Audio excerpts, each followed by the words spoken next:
দোস্ত সারা জীবনের হিসেব নিকাশ এবার দুলাভাইয়ের সাথে শোন, এমনি ওরমের যেন ঝামেলা টামেলা করিস না, বোঝই তো বিয়ে টিয়া হাইছে এখনই একদম বান্ধবীর সে স্বামীর বাড়ির লেগে দরদ বাইরে গেছে। শোন, অতে কামাই তো না, আমার হিসাব বুঝাই দেওয়ানি লাগবো। ছোটবেলা থেকে তোর পিছন পিছন তোর সাথে সাথে আমি যে জায়গায় ঘুরছি, এই যদি আমি একজনের লাগে কামলা দিতাম আজকে লাখ লাখ টাকা থাকতো আমার। ওই হিসাব আমি তোর জামাই লগে বুঝুম, তুই চুপ থাক। ইসে বান্ধবী ভাল লাগে না, একটু আয় বান্ধবী, চল একটু ফুচকা খাইতে যাই। বান্ধবী আয়, দাঁড়া 5 মিনিট লাগবে, এই জায়গায় 15 মিনিট, 1 ঘন্টা 2 ঘন্টাও দাঁড়িয়ে থাকছি। জীবনে তোর লগে আমি কত টাইম যে ওয়েস্ট করছি, এগুলোর মূল্য নাই, অনেক মূল্য আছে, তোর কাছে না থাকতে পারে আমার কাছে আছে। বেশি না, আমার 50-60 হাজার টাকা দিয়ে দিলি হইব। এটা দিব 10,000, হাত দয় দিব 5,000, জুতা কেটে দিব 5,000, রুমাল দিয়ে হাত মুছাই দিব হইতে দিব 5,000। তুই স্বার্থপরী নারী, একটা কথা কবি না। আরে রাগ করিস কেন, আমি কি অমনি কইছি? আমি বুঝতে পারছি তোমার এখনই চালাবালা ভালো না। তুমি তোমার জামাই রে স্পেশাল ভাবে কইয়ে দিও আমার লেগে যেন সে স্পেশাল ভাবে একটা পকেটে আলাদা ভাবে 60,000 টাকা নিয়ে আসে। তুই কি থেরে দিতেছো আমার জামাই রে? বিয়েটার সময় তোর নিজের স্বার্থ বোঝা লাগবো। ওরে বহুরূপী নারী, কত কি কইছো, এখন একদম চেহারা চেঞ্জ হয়ে গেছে। এখন তো টাকা পয়সা নাই, যখন বিয়ে ওর মধ্যে দেখবি আমি একটা কিনলে তোর লেগে 10টা কিনুম। কত মিথ্যা কথা রে,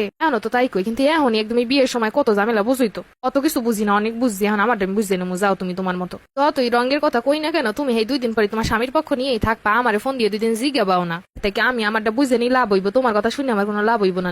যাই দুলাভাইয়ের লগে অনেক হিসেব নিকাশ বাহি, সারা জীবন যত কষ্ট করছি, ওই কি আসলে সারা জীবনে হিসেব নিকাশ নিব নাকি? গে হ